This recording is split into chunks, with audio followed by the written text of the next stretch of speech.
Hello and welcome back to Supposedly Fun. My name is Greg. I'm here with my buddy Guinness because the day I'm filming this is Guinness's birthday. He's going to be getting a dinner of meatballs later, and he's been getting fussed on all day. So I figured I would just let him say hello to everybody out there. But what we're really here for is to do my reading wrap up for the month of October, look ahead a little bit to November. I don't have any reading plans for November, but we'll talk about what little reading plans I do have for the end of the year. If you follow along, you've seen my Friday Reads videos, you know that October was a very not good reading month for me. I hit a slump because Guinness actually has not been super well, and that's kind of been the thrust of the whole thing. And I feel like in the latter half of 2021, I have spent a lot of time trying to make things happen, and because it ends up taking an inordinate amount of time, I kind of fall behind. That happened with Gone with the Wind. I spent so much time trying to finish that book that it stalled my progress on other books. And during the month of October, I was listening to an audio of Damnation Spring by Davidson. This is actually a really good book. It probably would have been in the vicinity of my top 20 of the year had I finished it. But I didn't finish it because I was running into stress because there's a dog character in the family in the family in this book has, and I knew something bad was going to happen to the dog. And given everything going on in my own household, I kind of knew that was coming and was resisting making progress. So eventually I just kind of acknowledged I need to put this down, and it's just not the right time. It's a very good book. It's just not the right time. But I had devoted a large amount of time to trying to finish this book, and that kind of stalled me out on some other projects. So let's talk about the books that I did finish in the month of October. There are only two. One of them, there are two books that I finished, and then there's the DNF, which I already told you about, Damnation Spring by Davidson. And again, I would love to revisit this book. I was listening to it on audio, even though I have a physical copy because it's on script. And I would like to get back to it, but I need to be in a better mental space for this book. So at some point I will. It's a DNF for now, not a hard DNF that I will never, ever revisit. The first book that I finished in the month of October was a disappointment. It was Fight Night by Miriam Toews. I've been a huge fan of hers because I really love All My Puny Sorrows. I love that book so much. If you haven't read it, please go get a copy right now. I'm also a big fan of Women Talking, so I really was anticipating this book. This was one of my most anticipated reads of the year, and I will put a link to that video in the description box down below if you would like to check it out. So I really wanted to get to this. I haven't gone back and read any of her earlier works. The only ones I've read are All My Puny Sorrows, Women Talking, and now this. And this one really kind of fell flat for me, and I ended up kind of feeling annoyed with the characters and the book the more it went on. And what I came to, the sort of conclusion I got from this, was that Miriam Toews does well when the stakes are really high. Because in All My Puny Sorrows, you have two sisters. One of the sisters wants to commit suicide, and the other sister is trying to reconcile how she wants her sister to be around and with her sister's own desire not to be around. That's heavy, but it's also a really funny book. And the funny and the quirky kind of balance out the dramatics. Women Talking is a book about women in a Mennonite community who find out that they have been sexually assaulted in their sleep, and they are trying to decide if they are going to stay or leave the community. So they have met in secret to discuss that. And again, it's a kind of funny, quirky book. But the quirkiness is balanced out by the dramatic heft. The dramatic heft is balanced out by the humor and the quirkiness. In this book, the stakes are really low. It's about a granddaughter hanging out with her grandmother and the stress her mother is under because her mother is pregnant and, generally trying to deal with life. And that's it.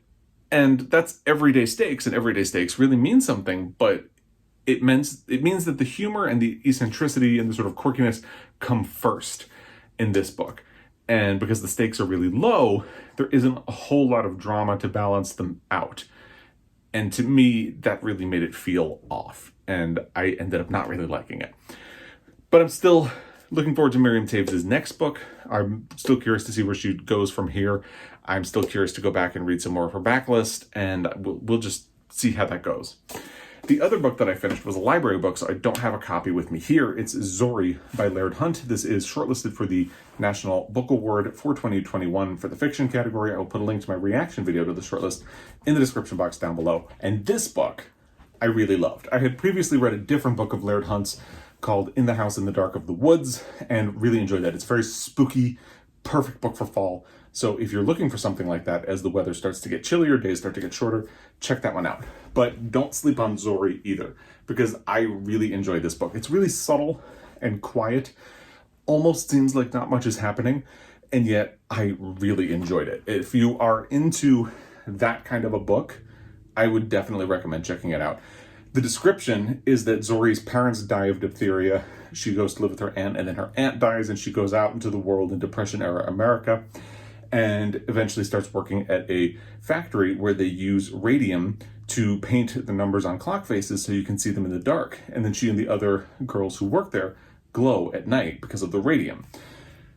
That happens in the first 20 pages of the book. It kind of goes from there. She leaves the factory, ends up back in her home county, and then watching her life unfold from there is really fascinating and I think beautiful. And this is really a book about grief and how time can just pass you by.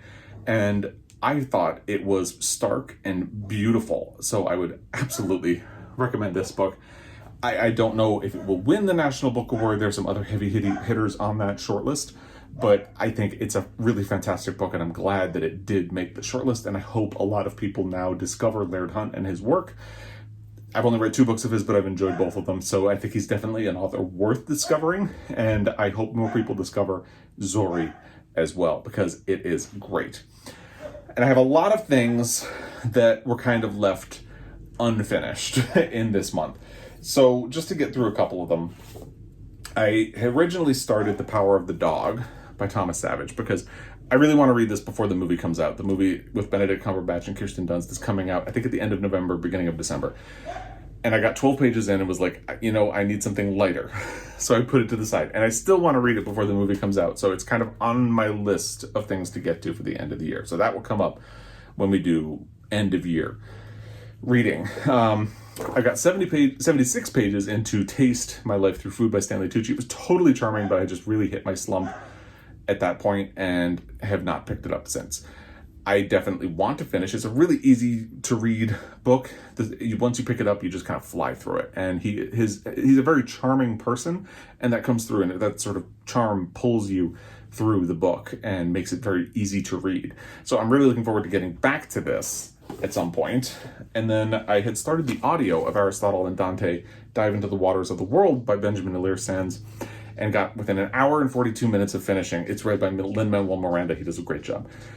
But the more the book was going on, and the more like real world things happened to Aristotle and Dante, and life can be an accumulation of stressful things, the more I felt myself detaching from the book. So I think I'm going to really love this book, but I need to experience it again in a sort of like Damnation Spring. I need to experience it in a better mental space than I'm in right now, because as things happen to the characters, I find myself detaching. I can't really deal with the real world right now. Maybe sometime soon, but not right now. So I haven't really decided. I think if I don't get back to this right away, I may try to do it proper and do the audio of the first book, Aristotle and Dante Discover the Secrets of the Universe, and then do this one after that. Because that's what I had wanted to do in the first place anyway. So we'll see. But I was just so eager to read it that I snatched it up the second I realized it was available on Scribd. And I had started an audio of The Charm Offenses by Alison Cochrun, and I put it to the side in order to do Aristotle and Dante. And when I started hitting that slump, I almost went back to it. But it kind of deals with mental health and anxiety. And because I'm having anxiety right now, I didn't really want to go back to that. So I still want to finish it. I only got maybe 25% of the way through, but it's a cute book and I do want to get back to it at some point. Question is when, of course, because now we're into November. End of the year is coming. So there were a lot of books that I said I might try to read in October. Obviously, pretty much none of those happened. Fight Night is the only one that I got to, and Zorrie was a library book, so it kind of got onto that list, but none of the other ones happened. Like Piranesi, didn't get to it. At this point, I'm probably going to get to it next year, because since I'm in a slump right now and trying to figure my way back into reading, I don't want to put any pressure on myself. So I don't want to try to, like, Nonfiction November is happening. If you are celebrating, I would love to hear what you are reading for Nonfiction November. I'll put my list of nonfiction recommendations in the description box down below as well. So I would love to participate. There's also novellas in November, but not now, maybe. I certainly didn't get anything in for Victober. This is the first. I did manage to get something for the last 2 years, but not this year. I kind of knew that was coming, so that's not as much of a surprise. And maybe next year. I think I have enough going on that I don't need to add additional stress or obligation to myself by trying to participate in these challenges, even though I like them. So we'll see how that goes. Now, what am I going to try to do before the end of the year? I've mentioned a couple of times that the Montana Book Company has a sort of reading checklist, almost like a bingo card, but it's not a bingo card, that you have to find books that will fit the category before the end of the year. And I only have a couple left. So that is going to be my end of year TBR. And if I just want to finish the checklist. And if and when I do that, I've done everything I need to do for the year as far as I am concerned. Let's take a look at this list. I got to dig it out from under this pile of books. Okay, got it. So the only remaining categories that I need to do on my reading checklist for the Montana Book Company, a Margaret Atwood title. So how am I going to do that? Well, I have 2 Margaret Atwood books on my shelf, Oryx and Crake and The Blind Assassin. But I think I'm going to try to do an audio for that. I think there are a couple of them on Scribd, maybe on Libby, and I'll see what I can do with those. I would love to finally get one of those off my TBR, because I've had both. I've had Oryx and Crake since it was released in paperback. I have had The Blind Assassin pretty much since it was released in paperback as well. So I'd love to make it one of those, but I think I'm going to do audio because I don't want to put a whole lot of pressure on myself. I think that'll be an easy way to knock that one off my list. Okay, the next one is Writer from Your Hometown or Home State. And I have 2 options for this. The first one is Thomas McGuane, Cloudbursts. This is a short story collection, so that should make it pretty easy to do, but it's also a big story collection, which makes this the less likely of the 2. The one I am more likely to get to is Work Like Any Other by Virginia Reeves. This was actually longlisted for the 2016 Man Booker Prize, or Booker Prize. That was when it was still the Man Booker Prize. So this is probably the one that I'm going to get to. Joel read this for the same prompt, and he really liked it. It's one of his favorite books of the year. So, and it's only small, which is nice. So that is probably going to be the one I do for Writer from Your Hometown or Home State.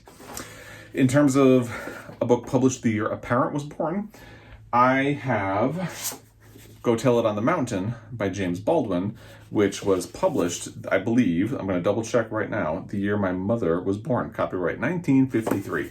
So that's the year my mother was born, and that is the one that I want to do for that prompt. And that's it for the first page. The second page, classic literature. I feel like I could choose anything.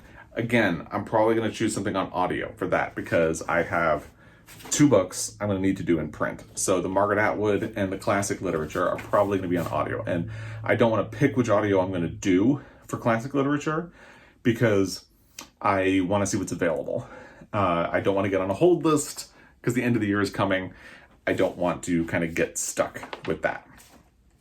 And then there are only 2 others left, travel and food writing. And I have an answer for that right away.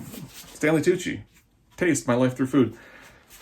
Travel and food writing because, it's a little bit of Italy, but it's definitely food writing because it talks about his life. It's a memoir told through the way his family ate food and things like that.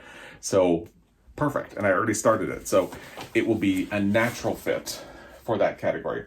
And then the only one I have left is your choice. So I could pick anything that I have already read or pick something that I want to challenge myself with to fit in. Maybe, maybe I'm going to do for your choice just because I want to give myself an added incentive to read it.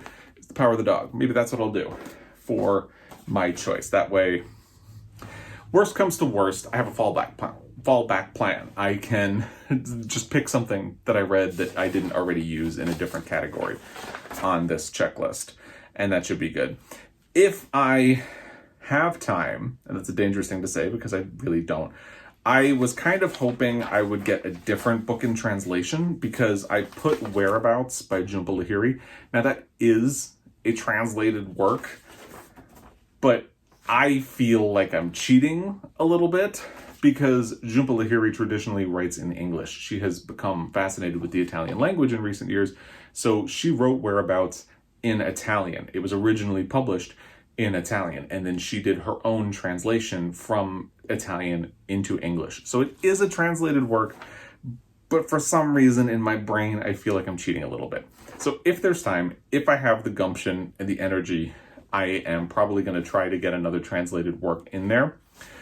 And it's a really long book, but let me show you the one that I would probably get to. There's No Such Thing as an Easy Job by Kikuko Tsumura. So this was another one of my most anticipated reads of 2021. It was released in the earlier part of the year, and it's a big book. That's the problem. It is translated by Polly Barton, and Kikuko Tsumura is a celebrated Japanese author, but this is the first time she's been published in English or translated into English. So I feel like that would be a natural fit. It's just a really big book. So if there's time, if there's energy, I will do that.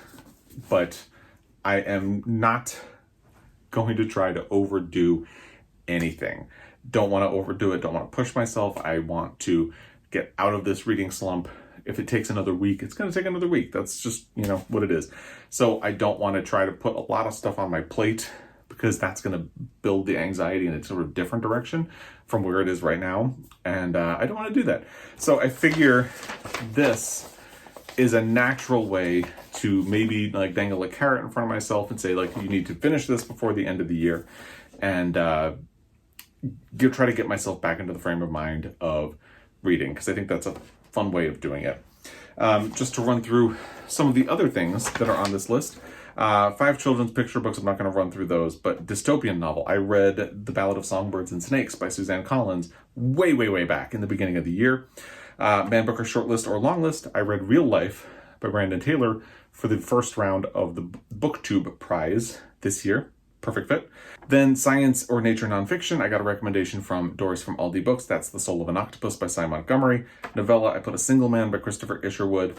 And, I don't want to go through the whole list, but that's a little bit of a hint of the things that I have on my reading challenge for the Montana Book Company. So that's the miserable job I did at reading in the month of October. I would love to hear how your October went. I'm sure it went better than mine. I'd love to hear what you read, what you loved, what you disliked, all of that. Put it in the comment section down below, and I'd love to hear it. And I would also love to hear what you're reading for nonfiction November. If you are participating, if you're doing novellas in November, I'd love to hear what you're doing for that as well, because I'm a fan of a novella, and I would love to try to participate in both nonfiction November and novellas in November, but, not going to put any pressure on myself to do that. So it is what it is. And I would also love to hear what you are going to try to fit in before the end of the year, if you are trying to fit anything in. So put all of that stuff in the comment section down below. Let me know. And as always, I really appreciate your time, and I will be back. I got to go celebrate Guinness's birthday with him. He's fallen asleep waiting for me to feed him dinner. So again, thank you for your time. I will be back. Until next time, happy reading.